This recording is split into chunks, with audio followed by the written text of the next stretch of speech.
Hello, this is Julian with Coffee Reviews, and today we'll be reviewing the Gesha Village RSV 6 Honey Processed Ethiopia from Leaves Coffee.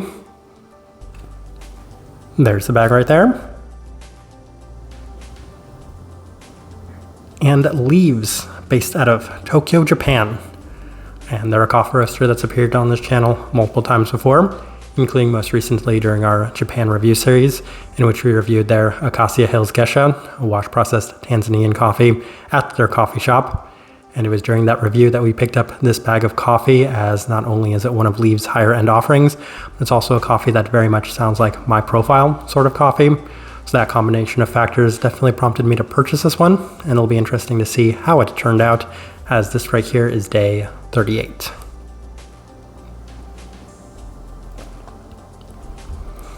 And recipe we went with for this coffee was our standard recipe, a 16:1 water to coffee ratio, brewed at 96 degrees Celsius, about 205 degrees Fahrenheit. And I like this one best through the Chemex, which indicates a more medium grind roast profile for this coffee. So my previous experiences with this coffee roaster have been on the lighter side of things. I do feel like this one got away from them ever so slightly, as it's the most developed of any of their coffees that I've ever had. It's not necessarily to say that it's an overly developed coffee. I still feel like it falls maybe on the more developed side of a lighter profiled coffee, but even then I feel like a lot of people would closely align this one with a medium light in terms of that roast profile. With all of that out of the way, let's go ahead and start discussing this coffee.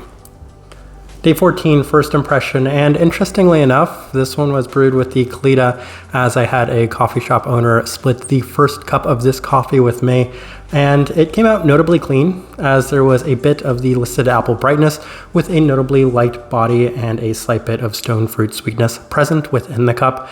Definitely felt like it might have been a little early to be consuming this one, but there was really nice clarity and sweetness, so overall, a lot of nice positives from that first try. Day 18 opted for the V60 and more of the same, as the cup continues to have immense clarity with a notably lighter body and much more of the previously mentioned fresh fruit in a slightly more stone fruit peachy sense with a strong floral component as well. The cup does cool down into a little bit more of this lemongrass and spice-like attribute, giving it a little bit more depth in general, so plenty to pick out from these first couple of days. We continue on to day 21, opted for the April brewer, and the cup continues to come out a little bit better on this day, as there's much more of the wonderful ripe fruit in an extremely clean and well-defined manner. While peachiness, this was one of the really nice things I'd experienced from this cup with this brew method as well, as it's clean with sweet citrus and an abundance of the lavender florals. So again, a very well articulated and defined coffee. Day 25 opted for the Chemex, and the cup feels like it can do no wrong, as it continues to offer an immensely clean fruit and floral base with more of the fresh fruit profile once again. This time it is skewing a little bit more in the citric direction, which was something that I did take note of. There is, however, an ever so slight smokiness and plenty of the listed honey and slight bergamot, all with a moderate herbality as well. That's the first time I've really taken note of that ever so slight smoky quality, because as I kind of mentioned, I feel like this one got away from them ever so slightly. It just felt like there was a little bit more smokiness than one might have expected for this coffee.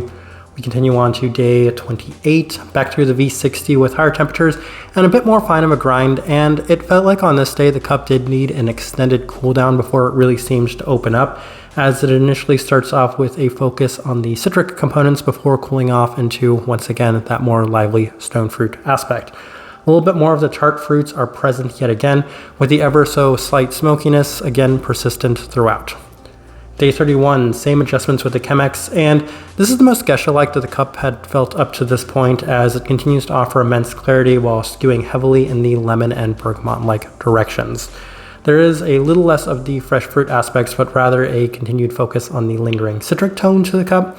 Strong florality present yet again, this time a slight bit more well-defined, with that slight smokiness continuing to remain ever so present. And I feel like the higher temperatures seemed to accentuate that ever so slightly. It also seems to heighten the focus a little bit more on the citric attributes of this one. Day 34, final notes we have through the Chemex with our standard recipe, and it felt like the cup had dropped off ever so slightly, as there's less of the fresh fruit intensity in place of what is a little less lively lemon, but a little bit more of a focus on the citric attributes. Florality is still high, as the entire cup continues to remain reminiscent of what is a lemon lavender soap, as I like to describe it, or candle. It's got that very strong fragrance that you would experience from that specific item, we'll say. Herbality and smokiness, slightly notable as well, maybe not to the same extent as previous days, but something that was still worth taking note of. All right, let's go ahead and put up the tasting wheel so you can see what we're getting. And we have 3 level 5s, so let's go through those real quick. And we'll start with the cleanliness level 5. Yes, and I feel like this specifically had to do with the fact that we opted for the Chemex with this coffee, and the main reason for opting for the Chemex was that it did add that ever so slight level of clarity that did push it over the top from maybe the higher end of a 4 to the lower end of a 5, and even though there is that slight smoky quality which you see scoring there at that level 2, I feel like the profile within this one was so well defined and articulated that it did justify that level 5 mark nonetheless. It's also a somewhat delicate and lighter coffee in general in terms of the flavor profile you're experiencing, so level 5 just seems to fit a little better for me. Plurality, level 5, yes, and the lavender aspects that are present within this one are extremely well defined, and that's why it shouldn't be too surprising in any sense that that scored that level 5 mark, as it is a very kind of delicate floral component, but pronounced enough to the point and defined enough to the point that it justified that level 5 mark. Citrus fruit, level 5. And once again, that's one thing that I mentioned right from the start, is that there's plenty of these citric components to it. I believe they have something along the lines of lemon listed on here, which would make a ton of sense. There are so many citric components that are very well defined, and even sweeter citric component to it as well. So having that score at the level 5 just goes to show just how much there was of that within this cup. And we have quite a few level 4s. We'll start with the finish, level 4. So this cup seems to have a little bit more of an even finish, and with that slight smoky quality that was present to it, as well as that herbal aspects, that gave it a little bit more depth in terms of the finish. But given that this cup was a little bit more delicate to begin with, even though it is a honey processed coffee, it did score that level 4 mark, as I don't think that in any sense it was too overbearing or heavy in any sense. Sweetness, level 4. And one of the big things I think that played a huge role in this coffee was the fact that it was a honey processed coffee.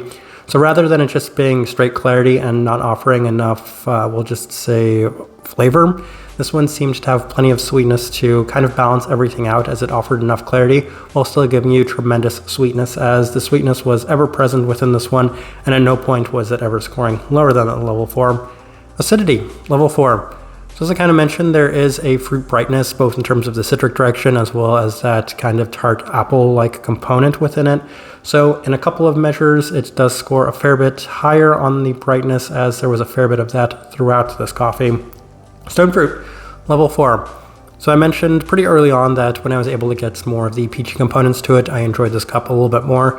And I do kind of wonder if maybe flat bottom drippers were the best way to go with this one, as I had some really nice positive experiences with the Kalita as well as with the April Brewer. But when I went back to the V60 and the Chemex, they both seemed to focus a little bit more on the citric components to it. So that's why I do wonder if maybe going back to one of those two flat bottom brewers might have helped this coffee's stone fruit level on it. And then we have one level 3 that I feel like is worth discussing. That's the berry fruit. Actually, we have 2 level 3s, berry fruit, and there is a fresh melon component that's present within this one, and that's why it scored as high as it did. And then caramel level 3, as there's plenty of candied attributes that are present within this one, as I kind of mentioned, is a little bit more of a sweet coffee to begin with. And then I've already briefly mentioned the smokiness, as there's never so slight smoky quality that's present within this one that I feel like hindered it ever so slightly. Last thing worth discussing is the body on level 1, as right from the start I could tell that this was a very delicate and light-bodied cup of coffee, and regardless of which brew method we went with, that seemed to be consistent throughout. So as I'm taking a look at this tasting wheel, I do think it's a pretty good representation of what I was getting from this coffee. Alright, so my overall thoughts and impressions of this coffee. I feel like a lot of people might know where I'm going with this one, and that's that maybe if it had been ever so slightly lighter, then this would have been a true gem, but that slight smoky quality did seem to take away from just how much I was enjoying it, as it was present throughout, and I really do think it hindered what was a much more clean and fruit-forward, floral-forward cup of coffee to begin with. It also seems to focus a little bit more on the citric components as opposed to maybe the stone fruits, but that's to say that when I was able to get this coffee at its best, it was a true gem. It was very nice, and it was one of the more enjoyable Ethiopian coffees I've had throughout the entire year. So that really just seemed to play a significant role in the overall experience of this one because it offered a lot of the things I'm looking for. Really high florals, really high citrus, great sweetness, and immense clarity. But those two takeaways, specifically the smokiness and then focusing a little bit more on the citric direction, just seemed to hinder it ever so slightly that I'm not entirely sure it'll end up as one of my favorite Ethiopian coffees at the end of the year. But at its very best, at its highs, it was one of the more enjoyable experiences I'd had from an Ethiopian coffee this year. The type of person I would suggest this coffee to, again, we'll focus on the big fours. So the first place I want to start is somebody that does enjoy their Gesha-like coffees, as the honey component did seem to help with a little bit more sweetness while still maintaining that great clarity. Couple that with some really high florals and some really high citric components.